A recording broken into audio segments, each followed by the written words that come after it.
ഓം പരാശക്തി നമ. നന്നേ ചെറുപ്പത്തിലെ അമ്മയ്ക്കരികിലെത്തിയ ഒരു മകൻ ബാല്യത്തിലെ അമ്മയോട് വള്ളിക്കാവിൽ താമസിച്ചോട്ടെ എന്ന് ചോദിച്ചു. അമ്മയുടെ തന്നെ ദൂരെയുള്ളൊരു സ്കൂളിൽ പോയി പഠിക്കാൻ പറഞ്ഞു. സ്കൂൾ പഠനം കഴിഞ്ഞപ്പോൾ വീണ്ടും ആ മകൻ വള്ളിക്കാൽ വരട്ടെ എന്ന് ചോദിച്ചു. ഇപ്രാവശ്യം അമ്മ പഠിക്കാൻ അയച്ചത് തമിഴ്നാട്ടിലേക്കാണ്. അങ്ങനെ അവിടെയും പഠിത്തം പൂർത്തിയാക്കി. വള്ളിക്കാവിലേക്ക് വരാനുള്ള അനുമതി തേടി വീണ്ടും അമ്മയ്ക്കരിയിലെത്തി. അമ്മ ഇത്തവണ അയച്ചത് അമേരിക്കയിലെ ആശ്രമത്തിലേക്കും. ആ മകൻ ചോദിച്ചു, അമ്മയ്ക്കരിയിൽ നിൽക്കാൻ എനിക്ക് വിധിയില്ലേ അമ്മേ? അമ്മ നിസ്സാരമട്ടിൽ പറഞ്ഞു, അമ്മ ഓരോന്ന് ചെയ്യാൻ പറയുമ്പോൾ മക്കൾ അമ്മയിൽ നിന്ന് അകന്നു പോവുകയാണെന്ന് എന്തിന് ചിന്തിക്കുന്നു? മക്കൾ ചെയ്യുന്നത് അമ്മയുടെ ജോലിയല്ലേ എവിടെയായാലും. നമഃശിവായ.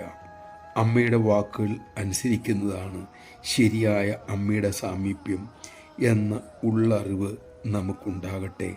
അതിനായി അമ്മ നമ്മിൽ കൃപ ചൊരിയട്ടെ.